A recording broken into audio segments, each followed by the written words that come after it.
اس بات کا خیال رکھنا کہ تم اس کے ساتھ کیسا رویہ رکھتی ہو، اس لیے کہ وہ تمہارے لیے جنت میں داخلے کا سبب بھی بن سکتا ہے اور دوزخ میں داخلے کا سبب بھی بن سکتا ہے۔ یہ روایت مسند احمد کی ہے، 19,212 نمبر روایت ہے، مستدرک حاکم میں 2,779 نمبر پر، اور نسائی میں یہ 8,963 نمبر پر ہے۔ اس لحاظ سے ہمیں یہ پتہ چلتا ہے کہ ایک خاتون جو اللہ کی ذات پر بھروسہ کرتی ہے، یقین رکھتی ہے، وہ جب اس مقدس رشتے میں بنتی ہے تو اپنی ذمہ داریوں کو خوب پہچانتی ہے۔ تو گھریلو امور میں محمد صلی اللہ علیہ وسلم کا جو اسوہ ہمیں ملتا ہے، اس کے مطابق ہمیں یہ پتہ چلتا ہے کہ آپ صلی اللہ علیہ وسلم گھر میں اپنی ازواج کے ساتھ ہاتھ بٹایا کرتے تھے، اپنے کپڑوں کو خود پیوند لگا دیتے تھے، جھاڑو دے لیا کرتے تھے، اور اسی طرح دیگر امور میں بھی ان کا ساتھ دیا کرتے تھے۔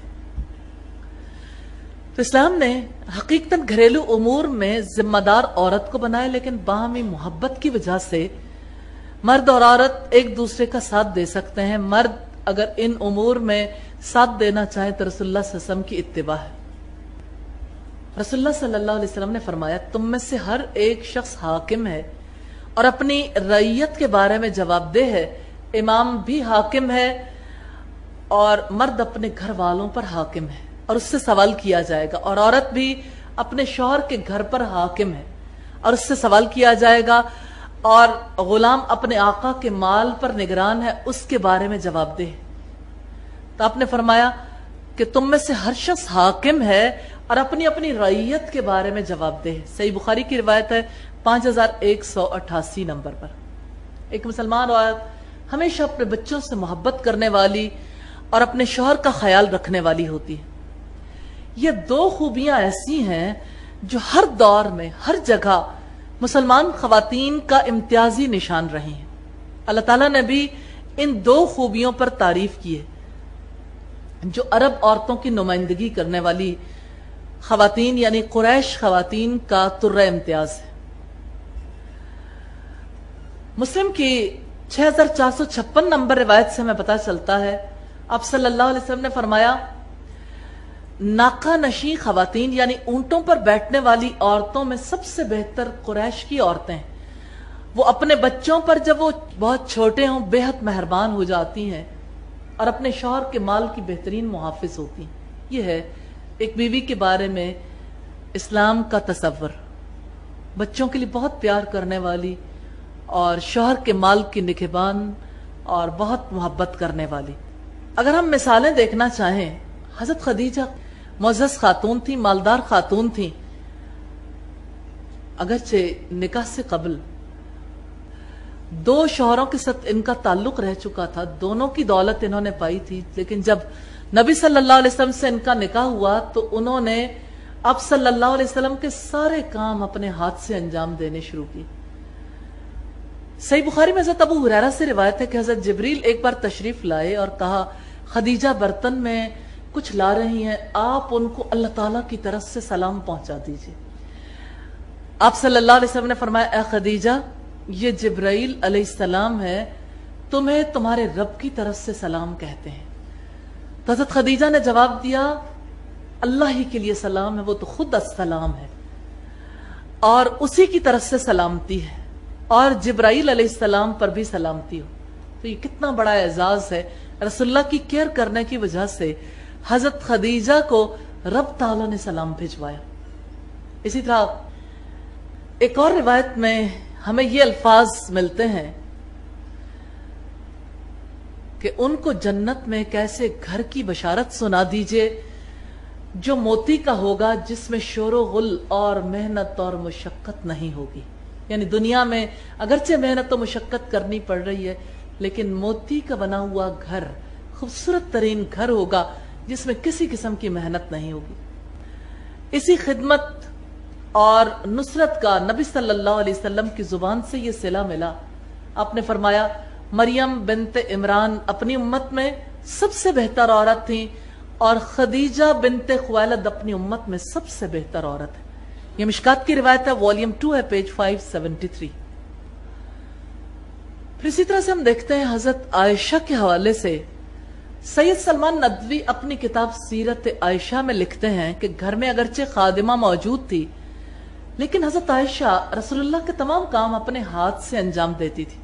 آٹا گوندتی تھی، کھانا خود پکاتی تھی، بستر اپنے ہاتھ سے بچھاتی تھی، وضو کا پانی خود لا کر رکھتی تھی، اور آپ قربانی کے لیے جو اونٹ بھیجتے تھے اس کے لیے قلادے خود بنتی تھی. رسول اللہ کے سر میں اپنے ہاتھ سے کنگھا کرتی تھی، آپ کے جسم پر عطر یعنی خوشبو مل دیا کرتی تھی، آپ کے کپڑے اپنے ہاتھ سے دھویا کرتی تھی.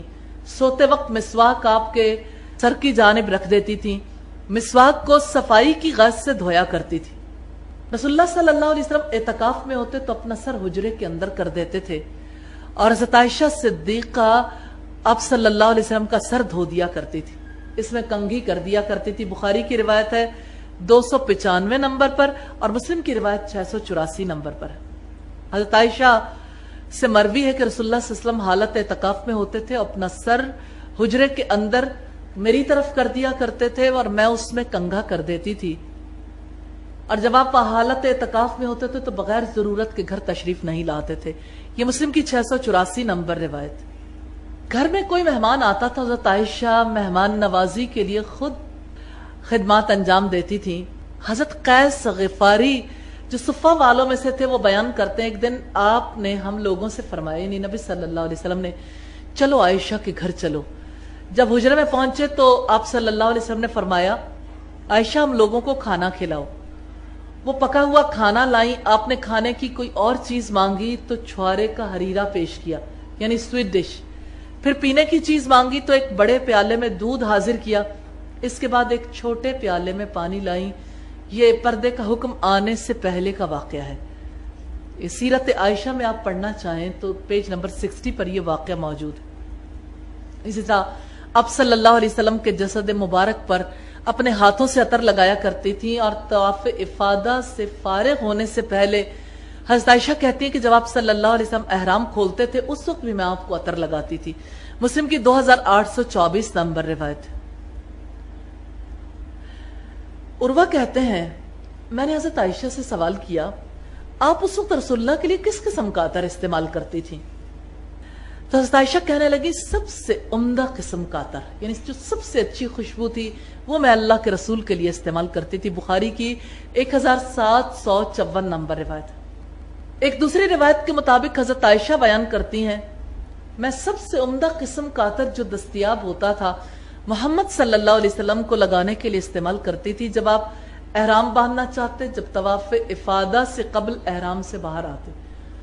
یہ مسلم کی 2830 نمبر روایت ہے. تو حضرت عائشہ مسلمان عورتوں کو یہ بات اس لیے بتا رہی ہیں کہ وہ یہ ادب سکھانا چاہتی ہیں کہ وہ کیسے اپنے شوہروں کی اطاعت کریں، کیسے ان کے حقوق کی نگہداشت کریں. حضرت عائشہ کہتی ہیں اے عورتوں کی جماعت، اگر تمہیں علم ہو جائے کہ شوہر کے حقوق کیا ہیں تو تم میں سے ہر ایک اپنے شوہر کے پاؤں کی دھول اپنے چہروں سے صاف کرے گی. یہ مصنف ابن ابی شیبہ کی روایت ہے، والیوم 3 ہے، پیج 398. ام المومنین حضرت عائشہ صدیقہ نے یہ بات اس لیے بیان کی کہ خواتین کو یہ علم ہو جائے کہ یہ رشتہ کس نوعیت کا ہے. تو یہ ایک مثالی بیوی کی جو مہر و وفا کا نمونہ ہے، اس کی یہ ذمہ داری ہے کہ شوہر کی خدمت کو اپنے لیے سعادت سمجھے. اس کا یہ مطلب نہیں ہے کہ شوہر اور بچوں کی خدمت کے علاوہ اس کی زندگی میں کوئی وقت باقی نہ رہے، کہ دین کی خدمت کے لیے اسے وقت ہی نہ ملے. اسی لیے نبی صلی اللہ علیہ وسلم حضرت عائشہ کو توجہ دلاتے تھے. ایک دفعہ آپ نے حضرت عائشہ کو دن میں 2 بار کھانا کھاتے ہوئے دیکھا تو آپ نے فرمایا عائشہ کیا تم یہ چاہتی ہو کہ تمہارا شغل صرف کھانا پینا رہ جائے؟ یعنی اگرچہ جسم کی ضرورت ہے لیکن سارا وقت ایک ہی شغل تو نہیں ہو سکتا. تو دنیا میں دین کو پھیلانے اور دین سکھانے کا جو کام ہے، حضرت عائشہ نے حسن و خوبی کے ساتھ وہ کام نصف صدی سے زیادہ حضرت عائشہ نے یہ خدمت انجام دی ہے. 48 برس رسول اللہ سے بعد اور رسول اللہ صلی اللہ علیہ وسلم کی موجودگی میں بھی حضرت عائشہ یہ کام انجام دیا کرتی تھی.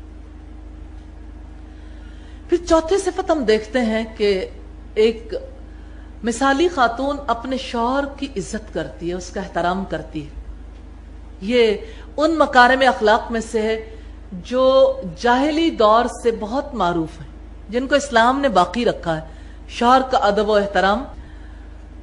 دوسری صدی کے ایک مشہور عالم ہے عبد الملک بن عمیر القرشی نے لکھا ہے، وہ اس وصیت کا حوالہ دیتے ہیں جو امامہ بنت حارث نے اپنی بیٹی کے شادی کے موقع پر کی، جو اپنے زمانے کی بہت زیادہ تعلیم یافتہ دانشور خواتین میں سے ایک تھی، جو نہایت عقل مند اور بالغ النظر خاتون تھیں، اور حقیقت یہ کہ ان کی نصیحتوں کو سنہرے حروف میں لکھنا چاہیے۔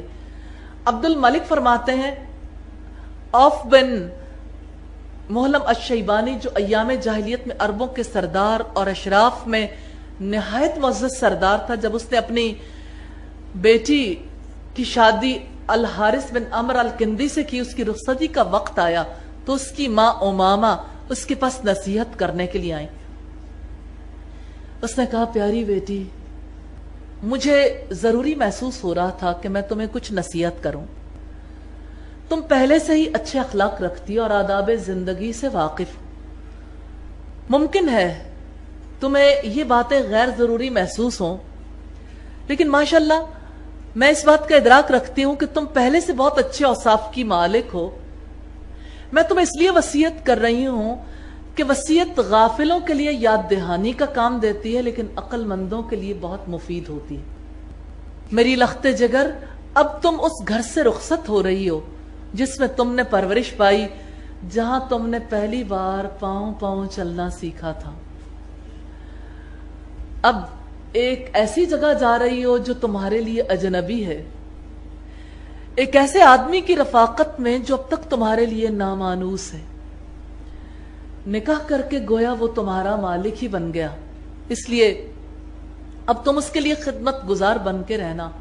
تم ایسا کرو گی تو وہ تمہارا خادم بن کر رہے گا۔ میں تمہیں 10 نصیحتیں کرنا چاہتی ہوں، ان کو گرہ میں باندھ لو۔ یہ تمہارے لیے انمول خزانہ بھی ہے اور یاد دہانی بھی ہے، جن میں پہلی اور دوسری نصیحت ہے کہ اس کی رفاقت میں قناعت پسند بن کر رہنا، اس کی بات دھیان سے سننا اور اس کی اطاعت کرنا۔ قناعت تمہیں قلبی سکون دے گی، اور شوہر کی بات کو توجہ سے سننا، اس کی اطاعت اللہ رب العزت کی خوشنودی کا سبب بنے گی۔ تیسری اور چوتھی نصیحت یہ تھی اس بات کا اہتمام کرنا کہ تمہارے جسم سے اچھی خوشبو آئے، تم دیکھنے میں اچھی لگو، تمہارے جسم میں کوئی بدنمائی نظر نہ آئے، اور خوشبو کے سوا تمہارے جسم سے کبھی بو نہ آئے۔ اور سرما خوبصورتی میں اضافے کا سبب بنتا ہے، اور پانی نایاب عطر سے بھی بہتر ہے۔ مراد یہ کہ تم ہمیشہ دھلی دھلائی، نکھری ہوئی اور خوبصورت نظر آؤ، تاکہ تمہارے شوہر کی نظر جب تم پر پڑے تو شوہر کا جی خوش ہو جائے، جب وہ تمہارے قریب ہو تو اسے تمہاری خوشبو جو ہے وہ اور زیادہ بھلی لگے۔ پانچویں اور چھٹی نصیحت یہ تھی کہ اس کے خادموں اور ملازمین کا خوب خیال رکھنا، بچوں کا خیال رکھنا، اس کی دولت کی حفاظت کرنا۔ دولت کی حفاظت اس بات کا اظہار ہے کہ تم اس کی ہمت افزائی کرتی ہو، اور خادموں اور بچوں کی دیکھ بھال اس بات کی علامت ہے کہ تم انتظامی امور سے، یعنی مینجمنٹ کی سکلز تمہارے اندر پائی جاتی ہیں، انتظامی امور سے بخوبی واقف ہو۔ 9ویں اور 10ویں نصیحت یہ کہ اس کا کوئی راز فاش نہ کرنا، اس کے کسی حکم کی خلاف ورزی نہ کرنا۔ اگر تم نے اس کا راز فاش کر دیا تو اس کی بے وفائی سے محفوظ نہیں رہ سکو گی۔ اگر تم اس کا حکم ماننے سے انکار کرو گی تو اس کا دل تمہارے لیے نفرت سے بھر جائے گا۔ تو میری پیاری بیٹی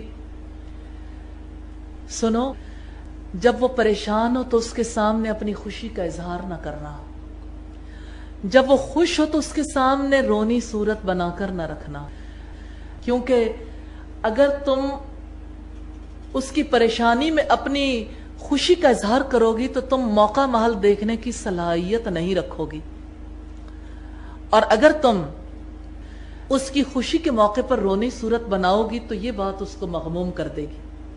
اس کے سامنے ادب و احترام کا مظاہرہ کرنا، جتنا زیادہ اس کے ساتھ اتفاق رائے رکھ سکو ضرور رکھنا، اور کوشش کرنا کہ جب وہ تمہارے پاس ہو تمہاری باتوں سے لطف اندوز ہو۔ جب تک تم اپنی خواہش کو قربان نہیں کرو گی تم اپنی مرضی حاصل نہیں کر سکتی. اس بات کو بھول جاؤ کہ تمہاری پسند اور ناپسند کیا ہے.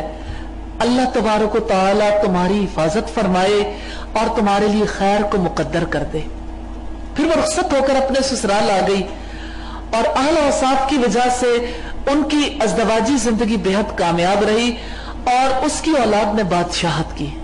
تو یہ نصیحت اچھے اخلاق اور آداب پر مشتمل ہے. ایک محبت کرنے والی مخلص ماں کی نصیحت ہے اپنی مسلمان بیٹی کے لیے کہ وہ کس طرح سے عمدہ انداز سے ازدواجی زندگی گزار سکتی ہے اور خود کو کیسے شوہر کے لیے بہترین شریک زندگی ثابت کر سکتی.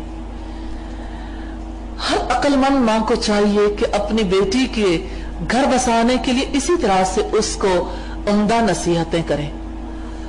بات یہ ہے کہ کسی بچی کا باپ خود کتنا بھی مالدار ہو، شوہر کے نگاہ میں وہ باپ کے مال کی وجہ سے مقام نہیں پا سکتی. اس کے لیے اسے ذاتی طور پر کوشش کرنے کی ضرورت ہے. پھر دوسری بات بھی ہے کہ باپ کے مقابلے میں شوہر کے پاس مال خواہ کتنا بھی کم ہو، جو نعمتیں اللہ نے اسے دے دی ہیں اس پر شکر گزاری کرے گی تو اللہ تعالیٰ کی طرف سے اور نعمتیں حاصل ہوں گی. اسی طرح سے ایک اور ماں کی نصیحتیں ملتی ہیں. خوشی اور غم کے ملے جلے جذبات کے ساتھ ایک ماں نے اپنی بیٹی کو نصیحت کی، میری بیٹی، میرے جگر کے ٹکڑے، اپنی زندگی کے اس میدان میں ہر ڈگر پر تیرے قدم اٹھنے والے ہیں. یہ ڈگر تیرے لیے نئی ہے، ایک ایسی زندگی جس میں نہ تیری ماں کا گزر ہے نہ تیرے باپ کا گزر ہے. یعنی وہ جگہ ایسی ہے، تیرے بھائی کا بھی وہاں کوئی ٹھکانہ نہیں. تو ایک ایسے شخص کی ہمسفر بننے جا رہی ہے اور ایک ایسے شخص کی شریک زندگی ہے جو تیرے کسی عزیز رشتہ دار کو بھی حصہ دار بننا گوارا نہیں کر سکتا. یعنی اب تمہیں ایک نیا مرحلہ درپیش ہے. تیرا کسی سے خون کا، تیرا کسی سے نسب کا کتنا ہی گہرا رشتہ ہو، یاد رکھنا تیرا شوہر اسے حصہ دار بننا گوارا نہیں کرے گا. اور میری پیاری بیٹی دیکھو، تم اس کے لیے دوہرا کردار ادا کرنا، بیوی کا بھی اور ماں کا بھی. تم اس کے ساتھ اس طرح کا برتاؤ کرنا گویا تم ہی اس کی زندگی کی کل پونجی ہو، تم ہی اس کے لیے دنیا کا کل سرمایہ ہو. یہ ہمیشہ یاد رکھنا کہ مرد خواہ کوئی بھی ہو، اس کی حیثیت بڑے بچے کی سی ہوتی ہے. نرم بات، مختصر بات اس کے لیے سعادت مندی ہے. اور اس کو ہرگز یہ احساس نہ دلانا کہ اس سے نکاح کر کے تو اپنے خاندان سے کٹ گئی ہے. ویسے اسے بھی بخوبی اس بات کا احساس ہے، لیکن اس بات کو بھی دیکھو کہ اس نے بھی تو تیرے لیے اپنا خاندان چھوڑا ہے. پھر تیرے اور اس کے درمیان کیا فرق ہے؟ یہی نہ کہ وہ مرد ہے اور تم عورت ہو. عورت ہمیشہ اپنے خاندان کی طرف مائل ہوتی ہے، اس کا دل اپنے گھر میں اٹکا ہوا ہوتا ہے، جہاں وہ پیدا ہوتی ہے، پلتی بڑھتی ہے، پروان چڑھتی ہے، وہاں اس کے جذبے، اس کے احساسات ہمیشہ مجبور کرتے ہیں کہ وہاں سے ایک خاص تعلق قائم رہے. لیکن بہرحال تمہیں اپنے آپ کو نئی زندگی کا عادی بنانا ہے، ایک ایسے شخص کے ساتھ اپنی زندگی کو پرکیف بنانا ہے جو اب تمہارا شوہر ہے. وہ اب تمہارا نگران ہے اور تمہارے ہونے والے بچوں کا باپ ہے، اور یہی اس کی کل دنیا ہے، یہی اس کی کل کائنات ہے. میری بیٹی، تیرا حال بھی یہی ہے، تیرا مستقبل بھی یہی ہے. یہ تیرا مشترکہ خاندان ہے جس کے بنانے میں تم اور تمہارا شوہر دونوں شریک کار ہیں. اب تیرے ماں باپ عہد ماضی کی داستان بن گئے، لیکن میں تمہیں یہ نہیں کہوں گی کہ تم اپنے بہن بھائیوں کو، اپنے ماں باپ کو بھول جانا، ہرگز نہیں. بلکہ میں یہ بھی تمہیں بتانا چاہتی ہوں کہ نہ تمہارے ماں باپ اور بہن بھائی تمہیں بھولیں گے، تم بھی انہیں نہ بھولنا. ایک ماں بھلا اپنے جگر کے ٹکڑے کو کیسے فراموش کر سکتی ہے؟ ہاں، میری التجا ہے کہ تم اب اپنے شوہر سے ٹوٹ کر محبت کرنا، اسی کے لیے زندہ رہنا، اور اس ارادے کے ساتھ اب تم نے ہمیشہ اس کے لیے خوشی کا سامان بننا. یہ ہے مسلمان مائیں جو اپنی بچیوں کو شوہروں کی محبت سکھاتی ہیں. ایک ایسی زندگی جس میں ایک بچی کے لیے ڈیسائیڈ کرنا انتہائی مشکل ہوتا ہے. وہ آگے بڑھنا چاہتی ہے لیکن اس کا دل، اس کے جذبے، اس کے احساسات اسے پیچھے کھینچتے ہیں. اور ماں جیسے اسے قدم قدم چلنا سکھاتی ہے، جیسے اسے بولنا سکھاتی ہے، ایسے ہی ماں سکھاتی ہے کہ بیٹا اب پیچھے مڑ کے نہیں دیکھنا، اب آگے کا سفر جاری رکھو، اب تمہارا اگلا آشیانہ ہے. اور ایسے ہی مسلمان مائیں اپنی بیٹیوں کو اپنے شوہروں کے لیے باعث سکون بننے میں مدد دیتی ہیں. اللہ تعالیٰ کی بہت عمدہ بندیوں میں سے ایک بندی کا نام اسما بنت خارجہ الفزاریہ تھا. انہوں نے اپنی بیٹی کو رخصتی کے وقت سنہرے الفاظ سے نصیحت کی تھی جو تاریخ میں آج تک محفوظ ہے کہ بیٹی اب تم اس گھر سے رخصت ہو رہی ہو جہاں تم نے بچپن کے دن گزارے تھے اور جوانی کی دہلیز پر قدم رکھا. اب تم ایسے بستر کی زینت بنو گی جس کی خوشبو تمہارے لیے اجنبی ہے، ایسے رفیق سفر کے ساتھ قدم بقدم چلو گی جس سے تم مانوس نہیں ہو. لہذا بیٹی تم اس کے لیے زمین بن جانا، وہ تمہارے لیے آسمان بن جائے گا. تم اس کے لیے گہوارہ بن جانا، وہ تمہارے لیے سہارا بن جائے گا. اگر تم اس کی باندی بن گئی تو وہ تمہارے لیے غلام بن جائے گا. اس سے ضد اور زبردستی نہ کرنا ورنہ وہ تم سے نفرت کرنے لگے گا. اس سے دور مت رہنا ورنہ وہ تمہیں بھلا دے گا. اگر وہ تمہارے قریب آئے تو تم اس کے نزدیک ہو جانا، اس کی ناک، اس کے کان، اس کی آنکھ کا خیال رکھنا، یعنی تمہاری غفلت اور بے احتیاطی کی وجہ سے اسے کوئی تکلیف نہ پہنچ جائے. اس کے لیے خصوصی طور پر خوشبو کا اہتمام کرنا، ناک کے ذریعے سے اس کے دماغ کو راحت پہنچانا، اور اسی طرح سے دھیان رکھنا کہ تمہارے میٹھے بول سے اس کے کان مستفید ہوں، انہیں اطمینان حاصل ہو، راحت اور سکون حاصل ہو. اسی طرح اپنی ظاہری حیت، اپنی ظاہری حالت کو اچھا رکھنا تاکہ تم اس کی آنکھوں کے لیے ٹھنڈک بن جاؤ. اب صلی اللہ علیہ وسلم نے فرمایا کہ یہ اوپر والا ہاتھ نیچے والے ہاتھ سے بہتر ہے. نیچے والے ہاتھ میں تو کاسا ہے، کاسا گدائی. جیسے فقیر مانگتا ہے نا چند سکے، چند روپے مانگتا ہے، ایسے ہی بسا اوقات ایسا ہوتا ہے، اور اکثر اوقات آپ دیکھتے ہوں گے ہر ایک کشکول لیے ہوئے کوئی محبت کا تھوڑا سا حصہ ہی ڈال جائے، کوئی محبت بھرا بول دے جائے، کوئی محبت بھری بات کہہ جائے. ایک نظر کا سوال ہے، ایک بول کا سوال ہے. جو انسان دینا سیکھ لیتا ہے وہ ان باتوں سے بے نیاز ہو جاتا ہے. جو انسان توقع نہیں رکھتا اسے گلے بھی پیدا نہیں ہوتے. پھر اسے توقع کے بغیر جب کوئی چیز نصیب ہوتی ہے تو اس کی وجہ سے اسے راحت ملتی ہے اور انجانی خوشی کا احساس ہوتا ہے. حضرت ابو الدرداء کی چھوٹی بیوی جب اپنے شوہر سے کوئی حدیث روایت کرتی تھی تو کہتی تھی حدثنی سیدی، کہ میں اپنے آقا سے روایت کرتی ہوں، میں نے اپنے آقا سے یہ حدیث سنی ہے. تو یہ سیدی کی جو بات ہے، میرا آقا یا میرا سید یا میرا سردار، یہ شوہر سے تعلق کا اظہار ہے.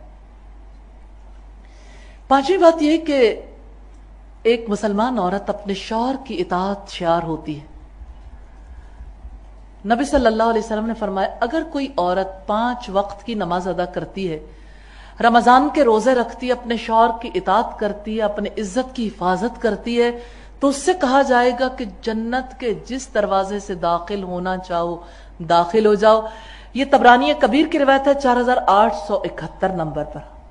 حضرت ام سلمہ روایت کرتی ہیں کہ رسول اللہ صلی اللہ علیہ وسلم نے ارشاد فرمایا کوئی عورت مر جاتی اور اس کا شوہر اس سے راضی اور خوش ہو تو وہ جنت میں داخل ہوگی. ابن ماجہ کی 1854 نمبر روایت سے یہ پتہ چلتا ہے کہ شوہر کی خوشی، اس کی رضا دین میں کس قدر زیادہ اہمیت کی حامل. رسول اللہ صلی اللہ علیہ وسلم نے واضح طور پر ایک خوش اخلاق، خوش مزاج اور خوش اتوار عورت کی تصویر پیش کی ہے کہ مسلمان بیوی کو ایسا ہونا چاہیے، تب وہ دونوں جہانوں میں فلاح پائے گی. اب صلی اللہ علیہ وسلم نے فرمایا کیا میں تم کو جنت میں تمہاری بیویوں کے بارے میں نہ بتلاؤں؟ ہم لوگوں نے عرض کیا ضرور بتائیے اے اللہ کے رسول۔ آپ نے ارشاد فرمایا وہ خوب پیار کرنے والی، خوب بچے دینے والی، وہ ناراض ہوتی ہیں یا ان کا شوہر ان پر غصے ہوتا ہے تو کہتی ہے میرا ہاتھ تو تمہارے ہاتھ میں ہے، میں اس وقت تک آرام کی نیند نہیں سوؤں گی جب تک تمہیں راضی نہ کر لوں۔ یہ روایت طبرانی کبیر کی حدیث کا نمبر ہے 15637 نمبر پر۔ یعنی آپ نے ایک ایسی خاتون کی تصویر پیش کی ہے جو اپنے شوہر کو منانے میں پیش ہے، یعنی آگے آگے ہے، اور اس سے ہمیں عورت اور مرد کے مزاج کا بھی اندازہ ہوتا ہے کہ اس معاملے میں عورت اگر تھوڑی سی پیش قدمی کر لے تو مرد بہت جلدی راضی ہو جاتا ہے۔ لیکن عورت کی دیگر جو خصوصیات نظر آتی ہیں، ایک طرف شوہر سے تعلق ہے، بہت محبت کرنے والی، پھر بچوں کے ساتھ شفقت کرنے والی، اور شوہر ناراض ہو تو اس کی ناراضگی پر برا منانے والی عورت کی تعریف نہیں کی۔ یہ تو ہر عورت کر ہی لیتی ہے۔ برا منانا بھی بھلا کوئی بھلا کام ہے۔ برا وہ مناتا ہے جو انا پرست ہو، اور انا پرستی سے کبھی رشتہ چلتا نہیں۔ ایک عورت اگر اپنے دل میں طے کر لے اور محمد صلی اللہ علیہ وسلم کی بات کو سامنے رکھے، یہ اس ہستی کی وصیت ہے جنہوں نے اس جہان میں ہماری شفاعت کرنی ہے انشاءاللہ تعالی، کہ جب شوہر ناراض ہو تو اس سے کہہ دو کہ میرا ہاتھ تو تمہارے ہاتھ میں ہے، یعنی اب تو میرے تمہارے درمیان ایک رشتہ ہے، میں اس وقت تک آرام کی نیند نہیں سوؤں گی جب تک تم میں راضی نہ کر لو۔ ہر طرح سے شوہر کو منانے کی کوشش کرے، اور اللہ کی رحمت ہو جائے گی جب رسول اللہ صلی اللہ علیہ وسلم کی اطاعت ہوگی انشاءاللہ۔ اس لیے ایک عورت اپنے رب کو راضی کرنے کے لیے اپنے شوہر کی اطاعت کرتی ہے، تو یہ اطاعت ہے جس کے ساتھ رشتہ مضبوط ہوتا ہے، کیونکہ وہ جانتی کہ اگر وہ اطاعت سے روح گردانی کرے گی تو یہ صرف شوہر کا معاملہ نہیں، یہ تو معاملہ رب کا ہے، اس کے رسول کے حکم کا ہے، اور اگر میں نے اس کی اطاعت نہ کی تو میرے اوپر رب کی رحمت نہیں ہوگی، میں رحمت سے دور ہو جاؤں گی۔ اسلام میں شادی کے مقاصد میں ایک اہم مقصد یہ ہے کہ شادی کی وجہ سے عورت اور مرد کی عزت اور ان کی عصمت کی حفاظت ہوتی ہے۔ اس لیے ایک عورت پر فرض ہے کہ اگر اس کا شوہر اسے اپنی ضرورت کے لیے بلائے تو عورت اسے اپنی ذمہ داری محسوس کرے، اور اس بارے میں کثرت سے احادیث ہمیں ملتی ہیں۔ مثال کے طور پر یہ حدیث ہے کہ جب ایک مرد اپنی بیوی کو ضرورت کے لیے بلائے تو وہ فوراً آ جائے، اگرچہ وہ اونٹنی پر سوار ہو۔ پھر اسی طرح سے نبی صلی اللہ علیہ وسلم نے یہ وصیت بھی کی ہے کہ اگر کوئی مرد کسی خوبصورت عورت کو دیکھے، اس کو اچھی لگے، اس کے دل میں خیال بھی گزر جائے تو اپنی بیوی کے پاس آ جائے، اپنی ضرورت پوری کرے، اس طرح اس کی نفسانی خواہش دب جائے گی۔ مسلم کی 3407 نمبر روایت سے پتہ چلتا ہے کہ پاک دامنی کے لیے اسلام کتنا زیادہ خیال رکھتا ہے، رسول اللہ صلی اللہ علیہ وسلم نے اس کے لیے کتنا عمدہ راستہ بتایا ہے، اور دوسری بات یہ کہ خاندانی زندگی کو مضبوط کرنے کے لیے یہ کتنا اہم قدم ہے۔ پھر اسی طرح سے آپ صلی اللہ علیہ وسلم نے فرمایا 3 قسم کے لوگ ہیں جن کی نماز قبول نہیں ہوتی، نہ ہی ان کے نیک اعمال قبول ہوتے ہیں۔ ایک وہ غلام جو اپنے آقا کا نافرمان ہو جب تک وہ لوٹ کر اپنے آقا کے پاس نہ آ جائے اور اپنا ہاتھ اس کے ہاتھ میں نہ دے دے۔ دوسرے وہ عورت جس کا شوہر اس سے ناراض ہو یہاں تک کہ وہ اس سے راضی ہو جائے۔ تیسرے بدمست شرابی جب تک کہ وہ شراب پینے سے توبہ نہ کر لے۔ ابن حبان کی روایت ہے 5355 نمبر پر۔ تو یہ حدیث ہے جس میں شوہر کی ناراضگی کا حوالہ ہمیں ملتا ہے۔ بیوی غلطی پر ہو تو ظاہر ہے کہ اسے معافی مانگنی ہے، اور بیوی حق پر ہو تب اس کی وعید اس پر ثابت نہیں ہوتی، بلکہ اللہ تعالیٰ بیوی کو اس کے صبر کی جزا دے گا۔ بہرحال شریعت کے اہم اصول کو ضرور پیش نظر رکھنا چاہیے۔ لا طاعت لمخلوق فی معصیت الخالق، خالق کی نافرمانی میں مخلوق کی اطاعت نہیں ہے۔ پھر رسول اللہ کا ارشاد ہے مسلمان عورت کے لیے جو اللہ پر ایمان رکھتی ہے، یہ بات جائز نہیں کہ وہ اپنے گھر میں کسی ایسے آدمی کو داخلے کی اجازت دے جس کا آنا شوہر کو پسند نہیں۔ اسی طرح وہ ایسی جگہ جائے جہاں اس کے شوہر کو ناگوار ہو، یا شوہر کے مقابلے میں کسی اور کی بات زیادہ مانے، یا اس کے بستر سے الگ رہے یا شوہر کو اذیت دے. اگر شوہر غلطی پر ہے تو اس کے پاس جائے یہاں تک کہ وہ اس سے خوش ہو جائے. اگر وہ اس کو قبول کر لے تو بہت بہتر، اللہ تعالیٰ اس کے اعمال کو قبول کر لیں گے، اس کے مقام کو مضبوط بنائیں گے، اس پر کوئی گناہ نہ ہوگا. اگر اس کا شوہر اسے قبول نہیں کرتا تو کم از کم اس نے اپنی طرف سے پوری کوشش کر لی، اللہ کی نظر میں وہ بری الذمہ ہو گئی. اس لیے ہر فرد کو اپنے رب کے حوالے سے دیکھنا چاہیے، اپنا کردار ادا کرنے کی کوشش کرنی چاہیے. مستدرک حاکم کی روایت 2770 نمبر پر ہے. بیوی کی اطاعت شعاری کا ایک پہلو یہ بھی ہے کہ رمضان کے روزوں کے علاوہ نفلی روزے شوہر کی اجازت کے بغیر نہ رکھے. اسی طرح سے کسی ایسے شخص کو جس کے لیے شوہر کی اجازت نہیں اس کو اپنے گھر میں داخل نہ ہونے دے. شوہر کی اجازت کے بغیر مال نہ خرچ کرے. یہ بات ہے شوہر کے مال کی. عورت کا مال عورت کا ہے، اس پر شوہر کو حکم دینے کا حق نہیں ہے. تو ایک مومنہ ان تمام تعلیمات کا خیال رکھتی ہے جو محمد صلی اللہ علیہ وسلم نے اس پر عائد کی ہیں. صحیح بخاری کی روایت ہے، عورت کے لیے اپنے شوہر کی موجودگی میں اس کی اجازت کے بغیر نفلی روزہ رکھنا جائز نہیں، نہ ہی اپنی شوہر کی اجازت کے بغیر کسی کو گھر میں داخل ہونے کی اجازت دینا جائز ہے. جو عورت گھر کے ماہانہ خرچ میں سے اللہ کی راہ میں دے گی اس کے شوہر کو بھی آدھا ثواب حاصل ہوگا. صحیح بخاری کی 5195 نمبر روایت. تو اس سے یہ پتا چلتا ہے کہ یہ وہ مال ہے جو شوہر نے اسے دیا، اب اگر وہ اللہ کی راہ میں خرچ کرتی ہے اسے بار بار اجازت لینے کی ضرورت نہیں ہے. ہاں اگر شوہر حکمن روک دے کہ اس میں سے آپ صدقہ نہیں کر سکتی تو معاملہ فرق ہے.